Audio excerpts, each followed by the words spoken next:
मित्रांनो नमस्कार. वेगवेगळ्या संदर्भातल्या PYQच्या प्रश्नांच्या संदर्भात आपली सगळी चर्चा चालू आहे. मग ती परीक्षा कोणतीही असो, अगदी MPSC असो, IBPS असो, TCS पॅटर्न असो, त्या पॅटर्नमध्ये कशा पद्धतीचे प्रश्न फ्रेम केलेले आहेत त्या संदर्भात आपली सगळी चर्चा चालू आहे. आणि आजच्याही सत्रामध्ये असेच काही प्रश्न की जे प्रश्न तुम्हाला नवीन काहीतरी माहिती देऊन जातील, अशा पद्धतीच्या प्रश्नांना मित्रांनो आजही आपण सामोरं जाणार आहोत. माझ्यासोबत आजच्यासाठीचा पहिला प्रश्न तुमच्याकरता काय आहे बघा. This is the first question to you. I hope you vividly remember the premiere of the film when I, my wife and you were present in the hall. मित्रांनो 4 पर्याय तुमच्यासोबत आहेत. What would be the correct option for the question on the screen? Come on.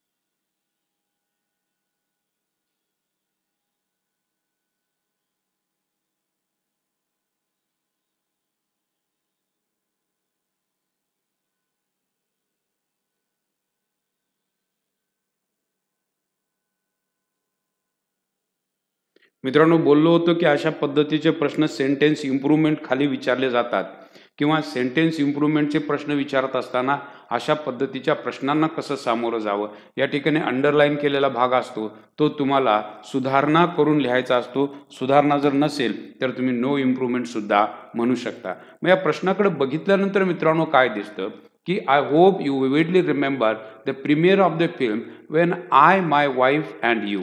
मित्रांनो प्रोनाऊनचा क्रम आपल्याला माहिती असणं खूप गरजेची गोष्ट. प्रोनाऊनचा क्रम मित्रांनो आपल्याला माहिती पाहिजे. प्रोनाऊनचा क्रम असा असतो मित्रांनो, पहिल्यांदा सेकंड पर्सन, त्यानंतर मित्रांनो थर्ड पर्सन आणि त्यानंतर मित्रांनो फर्स्ट पर्सन असायला हवा. हा प्रोनाऊनचा क्रम आहे. प्रोनाऊनच्या संदर्भात तुम्ही थोडीशी माहिती घेतलीत तर या प्रश्नाचं उत्तर अगदी बरोबर येईल. सुरुवात यू न व्हायला पाहिजे, तिथं आय न झालेली आहे. You, my wife is the third person, wife is the third person and I is there. I हे लास्टला यायला पाहिजे. मित्रांनो 1 नंबरचा ऑप्शन अगदी बरोबर आहे. अशा पद्धतीचे प्रश्न मित्रांनो प्रोनाऊन नावाच्या घटकावर आपल्याला येणं अपेक्षित आहे.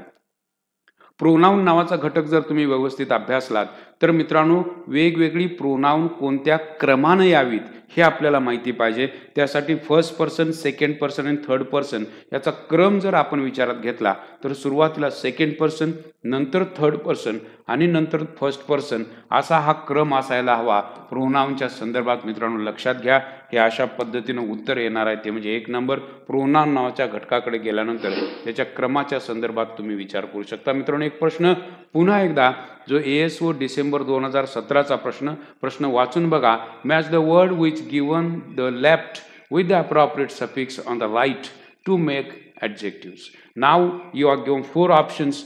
30 सेकंदाचा वेळ मित्रांनो आहे. काय उत्तर द्याल?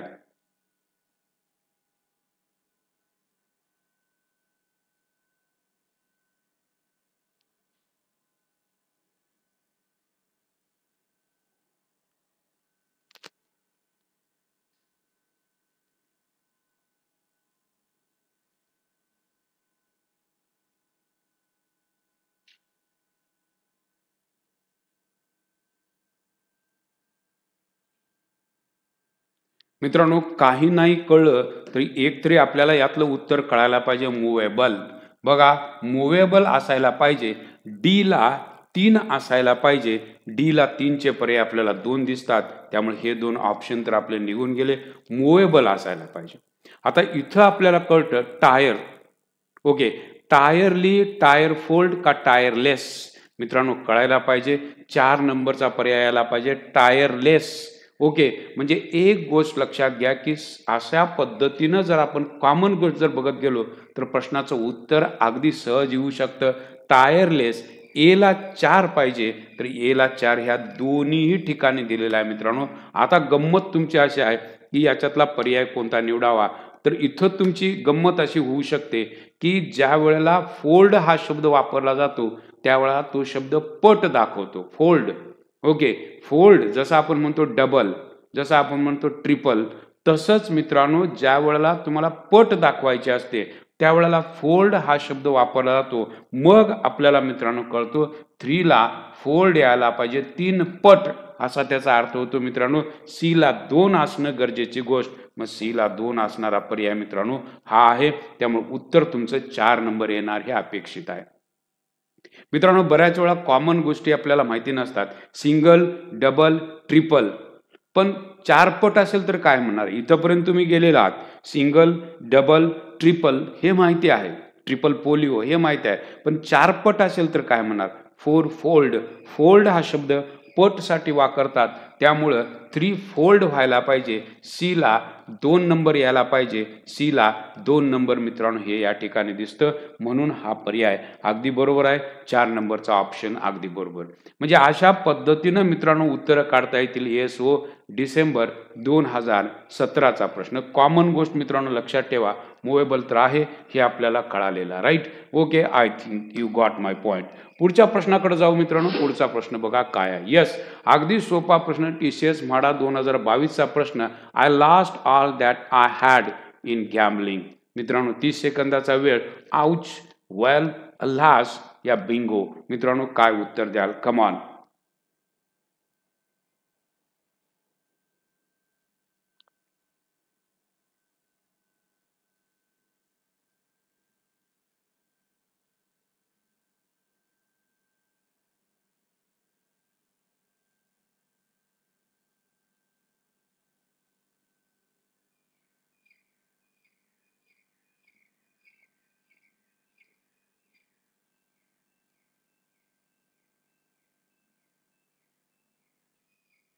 मित्रांनो प्रश्नाकडे बघितल्यानंतर काय वाटतं बघा. या ठिकाणी म्हटलंय I lost all that I had in gambling. मित्रांनो एक गोष्ट लक्षात घ्या, गॅम्बलिंग याचा अर्थ आहे जुगार. जुगारामध्ये मी सगळं हरवलं तर मित्रांनो वेदना होणार आहे, आणि वेदनेसाठी मित्रांनो शब्द आहे तो म्हणजे आलास. बिंगो ही गेम आहे मित्रांनो, त्यामुळे यातला कोणताही पर्याय येणार नाही. Option C is absolutely correct. या प्रश्नाकडे बघत असताना आणखी एक मुद्दा तुमच्या लक्षात आला का बघा. दॅट हे रिलेटिव्ह प्रोनाउन म्हणून या ठिकाणी वापरलेलं आहे. असं ऑल ज्यावेळा येतं त्यावेळा मित्रांनो दॅट हे रिलेटिव्ह प्रोनाउन वापरलं जातं हे तुमच्या लक्षात येणं अपेक्षित आहे. प्रोनाउनच्या संदर्भात विचार केला तर ते दॅट ॲब्सोल्युटली करेक्ट आहे मित्रांनो. अशा पद्धतीचे प्रश्न गाळलेल्या जागा भरायला विचारतात, त्यावेळा ऑल आल्यामुळं या ठिकाणी दॅट हे रिलेटिव्ह प्रोनाउन अगदी बरोबर आहे. पण उत्तर मात्र मित्रांनो अलास येणार आहे. हे वेदना दाखवणारा शब्द आहे, कारण गॅम्बलिंगमध्ये सगळं हरवलेलं आहे. पुढच्या प्रश्नाकडे जाऊ मित्रांनो. खूप सोपा प्रश्न होता. या प्रश्नाचं उत्तर मित्रांनो काय द्याल? IBPSचा प्रश्न, आणि तोही पॅराजंबलचा प्रश्न. मित्रांनो या प्रश्नाचं उत्तर देण्याकरता वेळ तुम्हाला दिलेली आहे 30 सेकंड. थोडंसं वाचून बघा, काही सुचतंय का बघा. कमाल.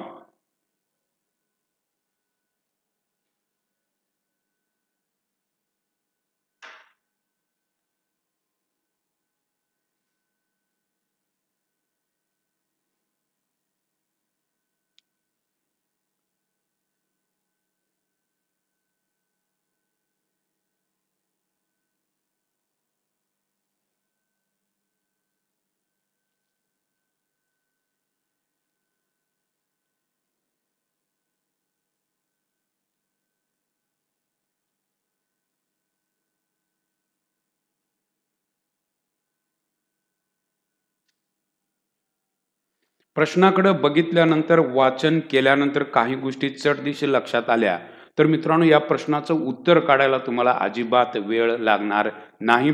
बघा या ठिकाणी जर बघितलं तुम्ही, I have not come, okay, even if humiliation means some, but the boy must learn to complain. I have not come to complain. मित्रांनो इथं आरनं सुरुवात व्हायला पाहिजे. इतकं जर आपल्याला कळालं तर उत्तर मित्रांनो अगदी बरोबर येतं. हे कोणतेही पर्याय येणार नाहीत. बाकीच्या गोष्टी तुम्ही बघूच नका. I have not come to complain he said. मित्रांनो वाक्याकडे बघत असताना यानं तर सुरुवात होणार नाही. I have not come to be honest याचा अर्थच काही लागत नाही. त्यामुळे आरनं सुरुवात व्हायला पाहिजे. कम बट होणार नाही, कम इवन होणार नाही, त्यामुळे यानं सुरुवातच होणार नाही. सुरुवात तुम्हाला आरनं करावी लागेल, आणि आरचा पर्याय मित्रांनो एकच दिलेला आहे. C is the correct option. मित्रांनो, अशा पद्धतीचे प्रश्न बघत गेलात तर वेळ अजिबात लागणार नाही प्रश्न सोडवायला. पुढचा प्रश्न बघा, TCS स्थापत्य अभियांत्रिकी 2023 चा प्रश्न. He sat on dash last bench in dash class. There are 4 options. आर्टिकलचा प्रश्न 30 सेकंदाचा वेळ. Just try for the question. Yes, come on.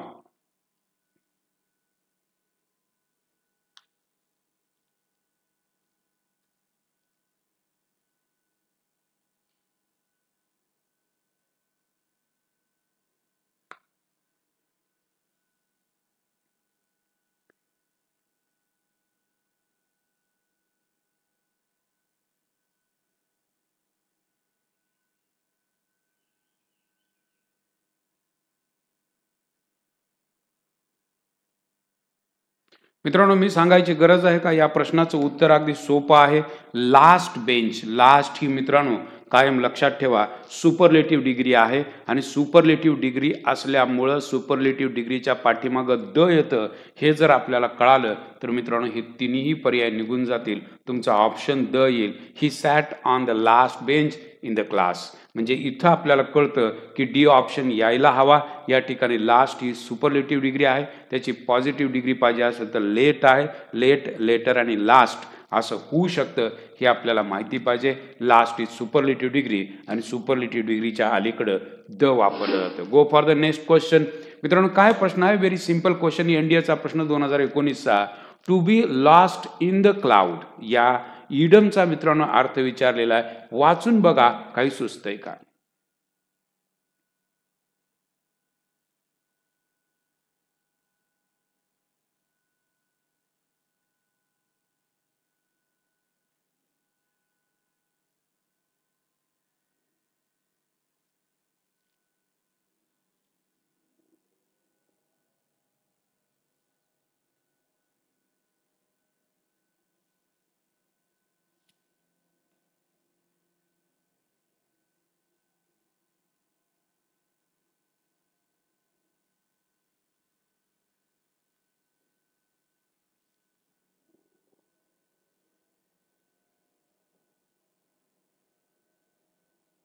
मित्रांनो, प्रश्नाकडे बघितल्यानंतर तुम्हाला काय सुचतंय बघा. या प्रश्नाकडे बघितल्यानंतर एक गोष्ट सुचते तुम्हाला. To be lost in the cloud. ढगामध्ये हरवून जाणे याचा अर्थ मित्रांनो गोंधळून जाणे, काहीही न सुचणे अशा अर्थानं मित्रांनो ही फ्रेज वापरली जाते. To be lost in the cloud. To meet with one's death. नाही मरण पावणे, नाही होणार. गोंधळून जाणेला शब्द आहे मित्रांनो. To be perplexed. Okay. Conceal याचा अर्थ आहे मित्रांनो लपवणे. To be concealed from view. Okay, लपवणे अशा अर्थानं. To find oneself in a very uncomfortable position. No, right. You need to go with the to be perplexed. मित्रांनो, एक गोष्ट लक्षात घ्या, शब्दांचा अर्थ कळाला की आपल्याला इडमचा अर्थ, फ्रेजचा अर्थ अगदी सहज कळू शकतो. लक्षात घ्या, शब्द परप्लेक्स्ड. शब्द काय आहे? परप्लेक्स्ड याचा अर्थ आहे मित्रांनो गोंधळून जाणे. To be perplexed. मित्रांनो, कन्फ्युज्ड असाही त्याला समानार्थी शब्द तुम्ही वापरू शकता. अत्यंत महत्वाची, to be lost in the cloud. ढगात हरवणे अशा अर्थानं, गोंधळून जाणे अशा अर्थानं ती इडम आपल्याला दिसते.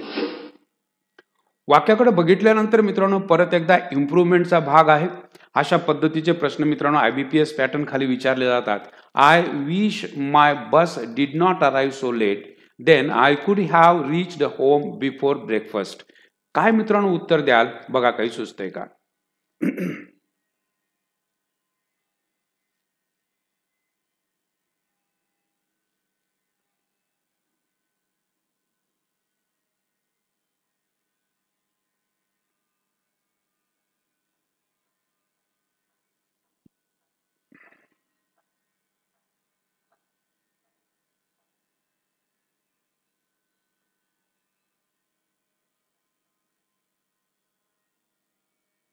मित्रांनो, वाक्याकडे बघितल्यानंतर हा जो भाग आहे हा भाग मित्रांनो टेन्सकडे जातो.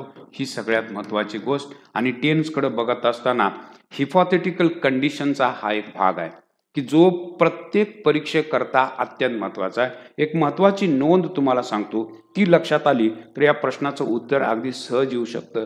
मित्रांनो, आय विश हे कंडिशनल दाखवतं. लक्षात घ्या, आय विश याचा अर्थ मित्रांनो ते कंडिशनल वाक्य असतं. त्या आय विशला तुम्ही रिप्लेस करू शकता, इफ न रिप्लेस करू शकता. म्हणजे हे वाक्य कंडिशनल आहे. पुढं म्हटलेलं आहे बघा, वाक्य वाचून बघा. ह्या आय विशला थोडंसं इफ मध्ये घ्या. If my bus did not arrive so late then I could have reached. रचना बघा, कुड हॅव रिच्ड. ज्यांनी कंडिशनल सेंटेन्सेस व्यवस्थित अभ्यासलेली आहेत त्यांना चट दिशी लक्षात येणार आहे. जर could have, should have, would have क्रियापदाचा थर्ड फॉर्म असेल तर मित्रांनो या ठिकाणी पास्ट परफेक्ट असावा लागतो आणि पास्ट परफेक्ट मध्ये हॅड आणि क्रियापदाचा थर्ड फॉर्म येतो. याचा अर्थ उत्तर मित्रांनो सी असायला हवं. हे कळणं अपेक्षित आहे. टेन्स नावाचा घटक, टेन्स नावाच्या घटकामध्ये ज्या कंडिशनल सेंटेन्सेसचा आपण अभ्यास करतो त्या संदर्भात जर तुम्ही विचार केलात तर हमखास परीक्षेला अशा पद्धतीचे प्रश्न येतात मित्रांनो. आय विश न वाक्याची सुरुवात झाली तर लक्षात ठेवा ही हिपोथेटिकल कंडिशन असते. हिपोथेटिकल कंडिशन मध्ये आपल्याला पास्ट परफेक्ट वापरला जाऊ शकतो आणि समोर येऊ शकतं would have, could have, should have क्रियापदाचा थर्ड फॉर्म. या ठिकाणी आपल्याला ते दिसतं. त्यामुळे उत्तर मित्रांनो येणार आहे सी, हॅड नॉट अराइव्ड असं त्या ठिकाणी असायला हवं. ही बाब लक्षात येणं. अशाच पद्धतीचे प्रश्न मित्रांनो MPSC खाली सुद्धा विचारले जातात, पण इथं गाळलेल्या जागा भराचा प्रश्न असतो. प्रश्नाचं फ्रेमिंग वेगळं असलं तरी कॉन्सेप्ट तोच आहे. म्हणून मी पुन्हा सांगत राहतोय, परीक्षा कोणतीही असो इंग्रजीचे कॉन्सेप्ट ज्याचे क्लिअर आहेत त्याला मित्रांनो अशा पद्धतीच्या प्रश्नांची उत्तरं देताना अजिबात अडचण येणार नाही. I wish my bus had not arrived so late. जर माझी बस जर माझी बस आली नसती late then I could have reached home before breakfast. मी ब्रेकफास्टच्या पूर्वी घरी पोहोचू शकलो असतो असा त्याचा अर्थ होतो मित्रांनो. ही बाजू लक्षात घ्या. अशा पद्धतीचे प्रश्न मित्रांनो परीक्षेला सतत विचारले जातात. To pay one back in the same coin. काय मित्रांनो उत्तर द्याल? प्रोवर्ब आहे काय या प्रश्नाचं उत्तर तुमच्याकडे दिसतं बघा. NDA 2020 चा प्रश्न इथं विचारलेला आहे. इडम.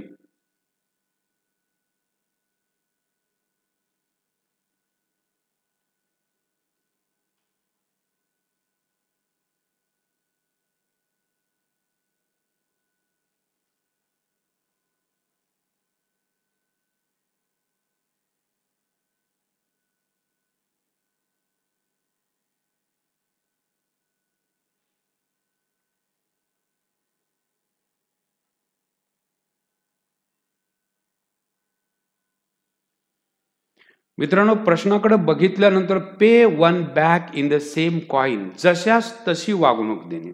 जसं तू मला वागणूक दिलेली आहेस तशीच मी तुला पे करेन, तशाच पद्धतीनं मी तुला वागणूक देईल. To pay one back in the same coin. तशाच पद्धतीनं वागणूक देईल. To provoke a person to quarrel. आता इथं बघा हा शब्द प्रोवोक याचा अर्थ आहे मित्रांनो चिथावणी देणे. एखाद्याला मुद्दाम उचकवणे अशा अर्थानं हे क्रियापद वापरलं तर प्रोवोक.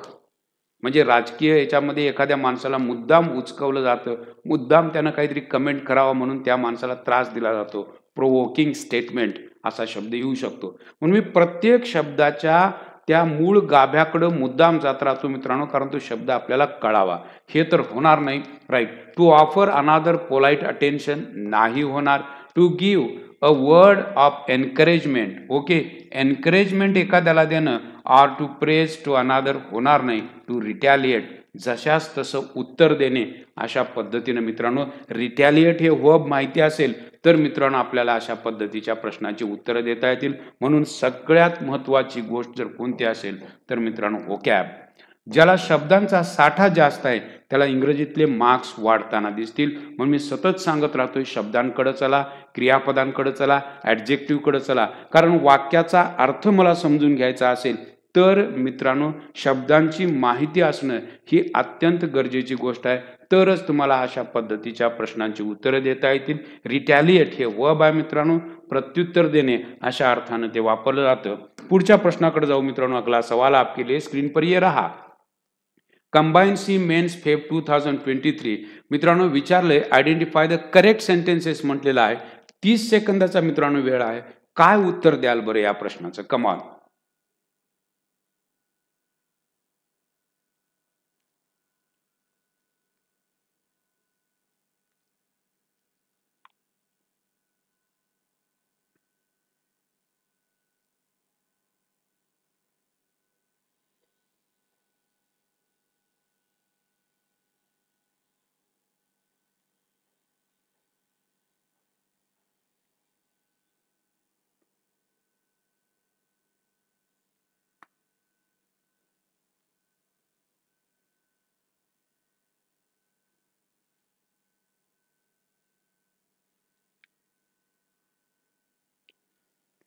यस, प्रश्नाकडे बघितल्यानंतर मित्रांनो वेगवेगळे प्रश्न बघा, वेगवेगळे वाक्य बघा, तुम्हाला कळतं का बघा. दोन कर्ते ऑरनं जोडलेले आहेत. Ram is a singular, Hari is a singular. हे दोन कर्ते सिंग्युलर, त्यामुळे समोरचं क्रियापद सुद्धा सिंग्युलर पाहिजे आणि प्रोनाऊन सुद्धा सिंग्युलर पाहिजे. या ठिकाणी मित्रांनो देअर येणार नाही, या ठिकाणी हीज यायला पाहिजे. ही बाब तुमच्या लक्षात आलेली आहे का बघा. प्रोनाऊन नावाचा घटक, दोन कर्ते जोडलेले आहेत ऑरनं, दोन्हीही कर्ते सिंग्युलर, त्यामुळे समोरचं प्रोनाउन सिंग्युलर पाहिजे. रामा और Hari must lend his hands, हीच पाहिजे त्या ठिकाणी मित्रांनो, देअर येणार नाही. ही बाब लक्षात घ्या. त्यांनी बरोबर वाक्य विचारले म्हणजे एक काढून टाकावं लागेल. हा पर्याय गेला, हा पर्याय गेला, हा पर्याय गेला. मित्रांनो 10 सेकंदाच्या आत उत्तर तुमचं अगदी बरोबर. बाकीची वाक्य बघायची गरज नाही. याचं कारण माझा एक मुद्दा जर परफेक्ट आणि क्लिअर असेल तर उत्तर अगदी बरोबर येणार आहे. None of my last books were found. मित्रांनो लक्षात आलंय का बघा. हे वर आलेलं आहे मित्रांनो. नन साठी सिंग्युलर किंवा प्लुरल दोन्हीही क्रियापद चालू शकतात. ईच ऑफ द एम्प्लॉईज बघा, ईच ऑफ न सुरुवात झाली, क्रियापद सिंग्युलर पाहिजे. वॉज अगदी बरोबर आहे. वॉज गिवन बोनस अगदी बरोबर आहे. मित्रांनो अशा पद्धतीचे प्रश्न विचारले जातात. हा सगळा भाग मित्रांनो सब्जेक्ट वर्ब ॲग्रीमेंटवर आपल्याला दिसतो. पहिला जो वाक्य आहे हे प्रोनाउनवरती आहे. दुसरं जे वाक्य आहे सब्जेक्ट वर्ब ॲग्रीमेंट, हे जे वाक्य आहे हे वाक्य पुन्हा एकदा सब्जेक्ट वर्ब ॲग्रीमेंटच्या संदर्भातलं आपल्याला दिसतं. म्हणजे अशा पद्धतीनं प्रश्नांची आपण चर्चा करत गेलो तर मुद्दा तुमच्या लक्षात येणार आहे. घटक निहाय मित्रांनो आपण चर्चा करायला लागलोय. घटक निहाय ही गोष्ट तुम्हाला कळते का बघा. पुढच्या प्रश्नाकडे जाऊ मित्रांनो. अगला सवाल आपके लिए स्क्रीन पर. परत एकदा मित्रांनो TCS स्थापत्य अभियांत्रिकी 2023 चा प्रश्न आणि हा प्रश्न आहे पॅराजंबलचा. TCS पॅटर्न आणि IBPS पॅटर्नला पॅराजंबलचे प्रश्न विचारले जातात. मुद्दाम या प्रश्नांचा मित्रांनो आपल्या या सिरीजमध्ये समावेश केलेला आहे. काय उत्तर द्याल? 30 सेकंदाचा वेळ. कमान.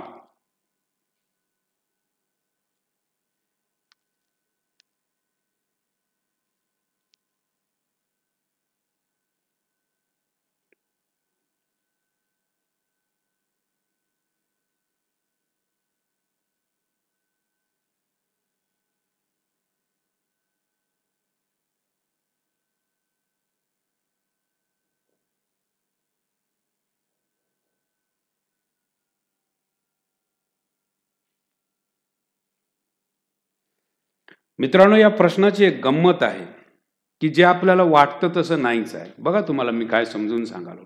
वाक्य तुम्ही वाचून बघितली की तुम्हाला 100% कळतं. मी वाक्य वाचून दाखवतो. मी वाक्य वाचून दाखवण्या पाठीमागचा उद्देश मित्रांनो हा आहे की त्या वाचनातून मित्रांनो तुम्हाला त्या इंग्रजी शब्दांचा सराव होताना दिसेल. म्हणून मी वाक्य वाचून दाखवतो. वाचणं ही सुद्धा कला आहे. ओके, कला आहे ती, ती जमली पाहिजे आपल्याला. वाक्य वाचून दाखवतो. It is such a contrast from my normal domain. But right now I am in jungle with the boring sun beating down on my head. I'm usually the happiest sitting on my sofa composing poems. Sometimes I wonder what I'm doing here in the jungle. आता हे सगळं बघितल्यानंतर तुम्हाला नेमकं वाटतं की वाक्याची सुरुवात जी आहे ती सी न व्हायला हवी. I am usually the happiest sitting on my sofa composing poems. सीनं सुरुवात व्हायला पाहिजे. नॉर्मली आपल्याला वाटतं, पण गंमत अशी की त्यांनी सीनं सुरुवातच केली नाही. मग आता तुम्हाला दुसऱ्या वाक्याकडे जावं लागेल. मग आता बटनं सुरुवात होईल का? नाही, म्हणजे बीनं सुरुवात होणार नाही. राईट.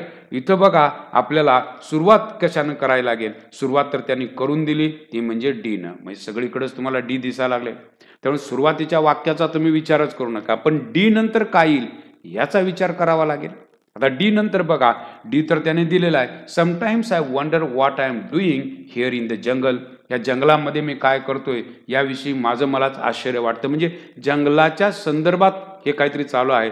ती जी व्यक्ती आहे ती व्यक्ती जंगलामध्ये आहे. Sometimes I wonder what I am doing here in the jungle. जंगलमध्ये मी काय करायला लागलोय असं माझं मलाच आश्चर्य वाटतं. It is such a contrast from my normal domain. Domain म्हणजे लाईफ. मित्रांनो लक्षात आलं का बा. It is such a contrast.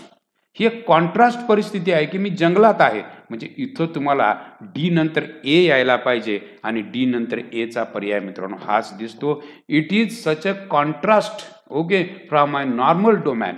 Normal domain म्हणजे याचा अर्थ दररोजचं जे जीवन आहे त्या जीवनापेक्षा हे थोडंसं वेगळं आहे, कॉन्ट्रास्ट आहे, विरोधात आहे. कारण मी आता कुठं आहे? जंगलमध्ये आहे. Sometimes I wonder what I am doing here in jungle. It is such a contrast. Okay, बघा, इट इज हे जंगलामध्ये आहे, हे कॉन्ट्रास्ट आहे. डी नंतर ए पाहिजे मित्रांनो, हा ऑप्शन बी बरोबर. म्हणजे अशा पद्धतीनं वाक्याच्या रचनेकडे बघण्याचा आपल्याला स्वतंत्र अभ्यास होत जाणं ही गरजेची गोष्ट आहे. मग अशा प्रश्नांची उत्तरं काढताना मित्रांनो अजिबात आपल्याला अडचण येणार नाही. Yes, you got my point now. Go for the next question now. अगला सवाल आपके लिए स्क्रीन पर.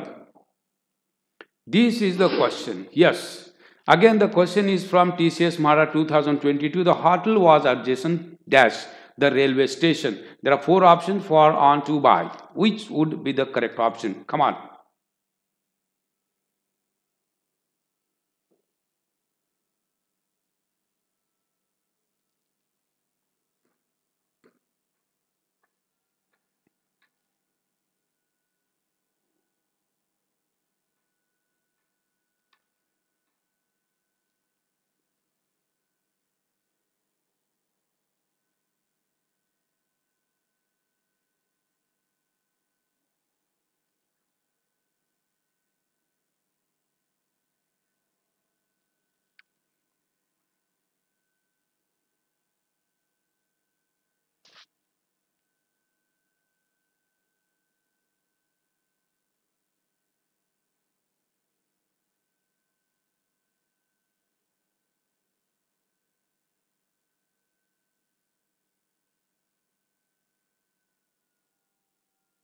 यस मित्रांनो, अशा पद्धतीच्या प्रश्नांना सामोरं जाताना the hotel was adjacent dash to the railway station. आता बोलतानाच मी तुम्हाला उत्तर दिलं टू, राईट. कारण होतं कसं माहीत आहे का, की आता हे माझ्याकडून झालं बघा, म्हणजे मी ॲडजस्टंट म्हटल्यानंतर लगेच टू म्हणून गेलो. तुम्हाला कळालं का? बघा मी काय केलं, मी प्रश्न वाचायला लागलोय. The hotel was adjacent to, हे ॲडजस्टंट टू हे इतकं वेळेला मी वाचलेलं आहे की ते पडदिशी माझ्या मुखातून गेलं. तुम्हाला काय बोललो, काय कळालंय का? ह्याला फिक्स्ड प्रेपोजिशन म्हणतात. ॲडजस्टंटला टू लागतं, हे पाठ करून नाही तर सरावातून जमणं. यासाठी मित्रांनो खूप आपलं वाचनही असावं लागतं. ॲडजस्टंट टू येतं, ही बाब आपल्याला लक्षात यायला पाहिजे.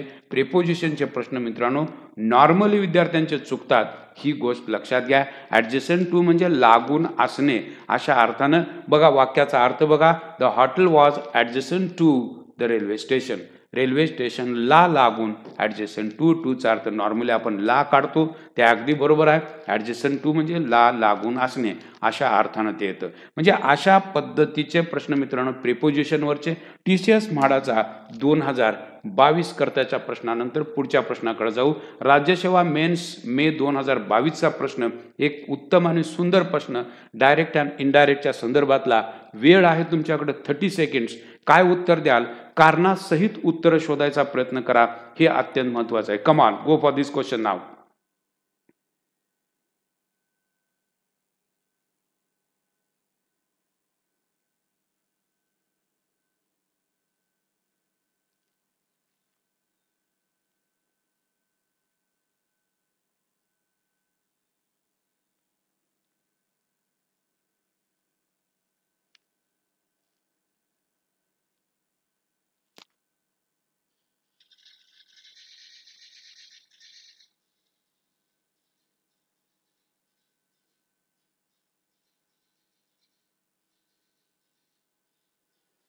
मित्रांनो वाक्याकडे बघितल्यानंतर नॉर्मली जे नियम डायरेक्ट अँड इनडायरेक्टचे आपण वापरतो त्याचा इथं वापर होताना मित्रांनो दिसणार नाही. पण कॉमन गोष्टी जर तुम्हाला माहिती असतील, मी काय बोलतो बघा, कॉमन गोष्टी डायरेक्ट अँड इनडायरेक्टच्या संदर्भातल्या तुम्हाला माहिती असतील तर उत्तर अगदी बरोबर काढू शकता. वाक्य काय दिलंय? The inspector said, comma inverted comma, let no one touch the body. कुणीही बॉडीला स्पर्श करू नका, कुणालाही बॉडीला स्पर्श करू देऊ नका, कुणीही करू नका, ही एक सूचना दिलेली आहे. आता या ठिकाणी जर बघितलं तर इन्व्हर्टेड कॉमा येतो का हो? इनडायरेक्ट करत असताना नाही. त्यामुळे बीचा ऑप्शन अगदी सहज काढून टाका. दुसरी गोष्ट टोल्ड. टोल्ड कधी वापरलं जातं या संदर्भात सुद्धा तुम्हाला माहिती पाहिजे मित्रांनो, की टोल्ड सेड टूचं टोल्ड होऊ शकतं. सेडचं टोल्ड होत नाही. सेड टूचं टोल्ड होतं. कारण टोल्ड हे त्यावेळेला वापरलं जातं ज्यावेळेला समोर लिसनर असतो. इथं या ठिकाणी सेडचं सेडच राहायला पाहिजे हे आपल्याला कळालं, कारण इकडं समोर लिसनर नाही, त्यामुळे तिथं टोल्ड होणार नाही. 2 पर्याय तुमचे निघून गेले.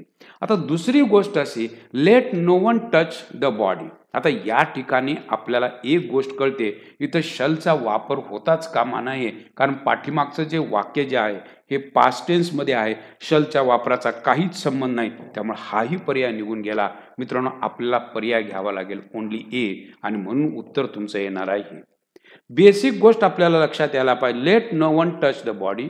ओके, कुणालाही बॉडीला स्पर्श करू देऊ नका किंवा कुणीही बॉडीला स्पर्श करू नये. राईट, म्हणजेच याचा अर्थ no one was to touch the body, कुणालाही बॉडीला स्पर्श करायचा नाही होता, असा त्याचा अर्थ होतो. मित्रांनो, लक्षात घ्या, अशा पद्धतीने बेसिक गोष्ट जर कळाली तर राज्यसेवेचा प्रश्न अगदी सहज सुटू शकतो. 2022चा रिसेंटचा प्रश्न आपण चर्चेला घेतला. डायरेक्ट अँड इनडायरेक्टच्या संदर्भात बेसिक संकल्पना क्लिअर झाल्या की मित्रांनो, अशा पद्धतीच्या प्रश्नांची उत्तरं आपल्याला अगदी सहज येऊ शकतात. यासाठी आपल्याकडे ग्रामरचा कोर्स सुद्धा उपलब्ध आहे, त्याचा सुद्धा मित्रांनो तुम्ही विचार करू शकता. या ठिकाणी प्रश्न काय आहे बघा. यस, या प्रश्नाचं उत्तर तुम्ही काय देणार आहात? Come on, just a minute.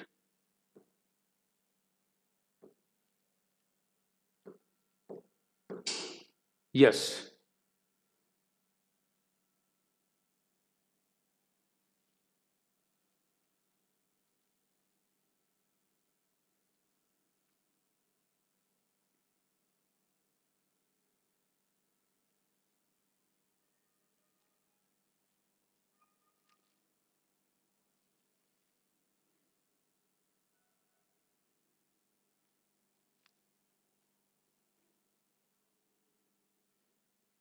आता काही लोकांना असं वाटू शकतं, काही लोकांचा समज असतो, कशाला घेतला हा प्रश्न, तलाठी पोर्टल 2019चा, आम्हाला कुठं तलाठी व्हायचा आहे. मित्रांनो, सांगायचा मुद्दा हा आहे की आपल्याला बेसिक पक्का आहे का, 2 शब्द किती वेगवेगळे आहेत हे याच्यातून कळतं आपल्याला.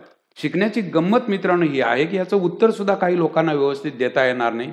ऑल टुगेदर याचा अर्थ वेगळा आहे, ऑल टुगेदर, आणि याचा अर्थ वेगळा आहे मित्रांनो, ऑल टुगेदर.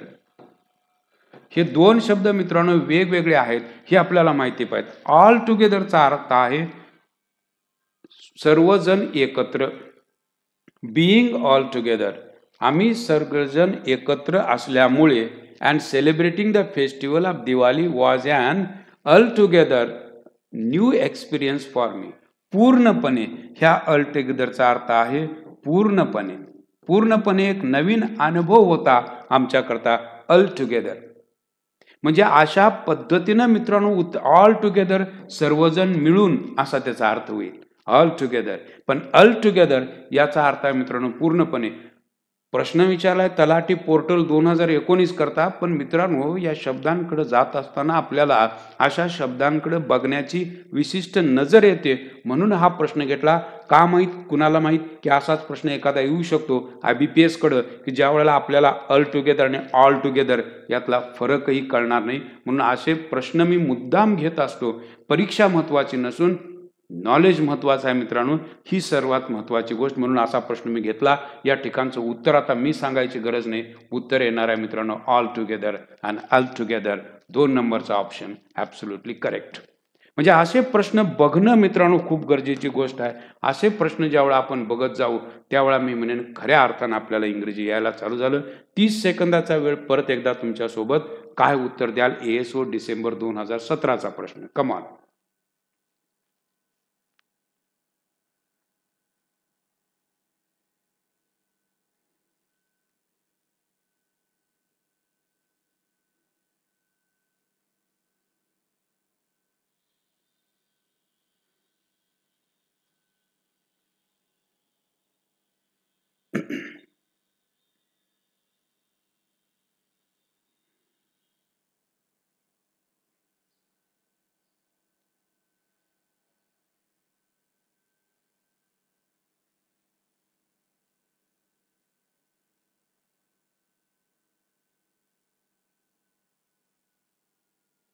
येस मित्रांनो, प्रश्नाकडे बघितल्यानंतर आपल्याला कळतं की अशा पद्धतीचे प्रश्न ज्यावेळेला आपण बघत जातो त्यावेळेला त्या प्रश्नाकडे बघितल्यानंतर लगेच लक्षात यायला हवं घटक कोणता आहे. घटक मित्रांनो आहे तो म्हणजे degree.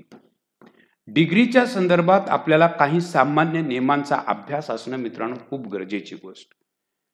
Comparative degree, positive degree, superlative degree या डिग्रीच्या संदर्भात माहिती असणं खूप गरजेची गोष्ट. त्याचे 4 फॉर्म्युले आपल्याला व्यवस्थित माहिती असतील. प्रश्नाचं उत्तर 10 सेकंदाच्या आत येतं मित्रांनो. व्हेरी फ्यू यानं ज्यावेळेला सुरुवात होईल त्यावेळेला आपल्याला मेनी ऑर्डर किंवा मोस्ट ऑर्डर वापरता येईल. पण इथं बघा या ठिकाणी मेनी ऑर्डर नंतर येणारं नाऊन हे प्लुरल असावं लागतं. या ठिकाणी फ्लॉवर दिलंय हे चुकीचं आहे मित्रांनो. हे प्लुरल असायला पाहिजे होतं.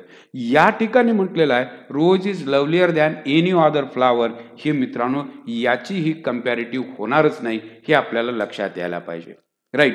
4 फॉर्म्युलानुसार आपण हे सगळं बघायला लागलो मित्रांनो. आपल्याला कळायला पाहिजे मोस्ट ऑर्डर किंवा मेनी ऑर्डरचा वापर आपल्याला इथं कंपॅरेटिव्ह डिग्रीमध्ये करायला हवा आणि समोरचं नाऊन जे आहे ते प्लुरल असायला हवं. हे जर आपल्याला कळालं तर मित्रांनो उत्तर येणार आहे rose is lovelier than most other flowers.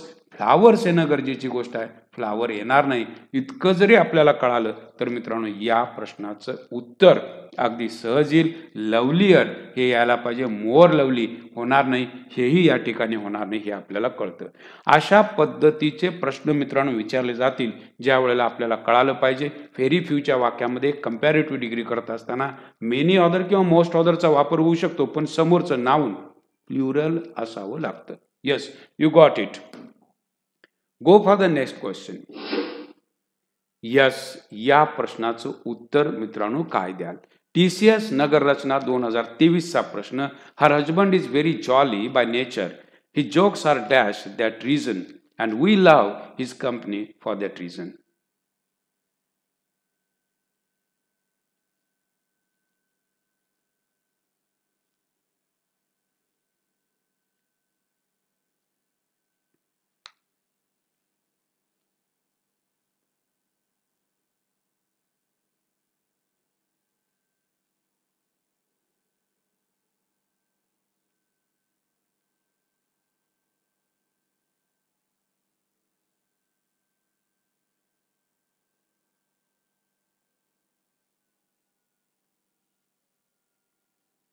मित्रांनो काय उत्तर तुम्हाला सुचतं बघा. ओके. क्लमझी याचा अर्थ मित्रांनो अस्ताव्यस्त. लक्षात ठेवा अस्ताव्यस्त. राईट. हे आपल्याला कळालं पाहिजे. डिस्गस्टिंग. डिस्गस्टिंग म्हणजे एखादी गोष्ट जी किळसवाणी असते त्याला म्हटलं जातं डिस्गस्टिंग. आणि हिलेरियस याचाही अर्थ आहे मित्रांनो डिस्गस्टिंग. त्यामुळं बघा जोक्स म्हटलंय. Okay. Her husband is very jolly. Jolly म्हणजे उत्साही by nature. His jokes are graceful. Yes. आनंदाचा वर्षाव करणारे ग्रेसफुल. ओके. एव्हरग्रीन याला शब्द वापरला जातो मित्रांनो graceful that reason and we love his company for that reason. म्हणजे एक गोष्ट लक्षात यायला पाहिजे बी हा ऑप्शन अगदी बरोबर. अशा पद्धतीचे प्रश्न मित्रांनो होकॅब या सेक्शनवर आपल्याला दिसतात. होकॅब जर आपली व्यवस्थित असेल तर अशा पद्धतीच्या प्रश्नांची उत्तरं काढता येणं मित्रांनो अगदी सोपं जातं. होकॅब जर व्यवस्थित नसेल तर मित्रांनो आपल्याला अडचण येऊ शकते. होकॅब व्यवस्थित असणं खूप गरजेची गोष्ट आहे. येस. पुढच्या प्रश्नाकडे जाऊ मित्रांनो. पुढचा प्रश्न बघा. यस. काय मित्रांनो या प्रश्नाचं उत्तर द्याल. 30 सेकंदाचा वेळ तुमच्याकडे आहे.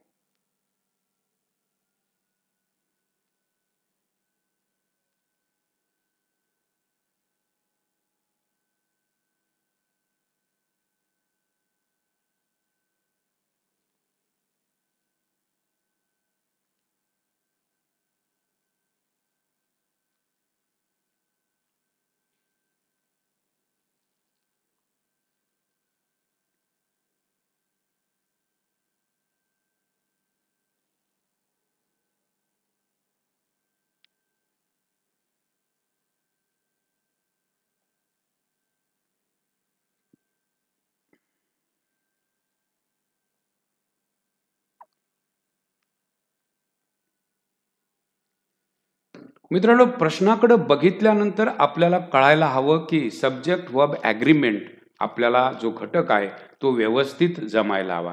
ईच ऑफ द नंतर येणारं जे क्रियापद असतं ते सिंग्युलर असावं लागतं. त्यामुळे हॅवच्या ऐवजी मित्रांनो इथं असायला हवं ते म्हणजे हॅज. सब्जेक्ट वर्ब ॲग्रीमेंट घटक लक्षात ठेवा, क्रियापदाशी संबंधित असणारा घटक. मेनी न सुरुवात झाली तर क्रियापद सिंग्युलर वॉज अगदी बरोबर. बीचा इथं ऑप्शन असायलाच हवा. इथं बी आहे, इथं एसी आहे, त्यामुळे हे दोन पर्याय निघून गेले. ओनली बी का B C. Neither of three. Yes मित्रांनो, नीदरचा वापर कधीही तिघांसाठी केला जात नाही. नीदर, ईदर आणि बोथ या तीन शब्दांचा वापर मित्रांनो दोन गोष्टींसाठीच केला जातो. हे लक्षात असेल तर हे वाक्य सुद्धा चुकीचं, हेही चुकीचं. तुमचं उत्तर मित्रांनो आलं ते म्हणजे 2 नंबर. अशा पद्धतीचे प्रश्न अगदी बेसिक लेवलचे कन्सेप्ट्स ज्याचे क्लिअर आहेत त्याची उत्तरं कधीही चुकणार नाहीत आणि उत्तरं काढण्यासाठीचा वेळ सुद्धा मित्रांनो अगदी कमी लागणार आहे. आजच्या सेशनमध्ये मित्रांनो याच ठिकाणी आपण थांबतोय. बऱ्याच प्रश्नांची आपण चर्चा केली. नवीन काही मुद्दे तुमच्यासोबत आले असतील. अशीच चर्चा आपण प्रत्येक सेशनमध्ये चालू ठेवणार आहोत. Thank you very much.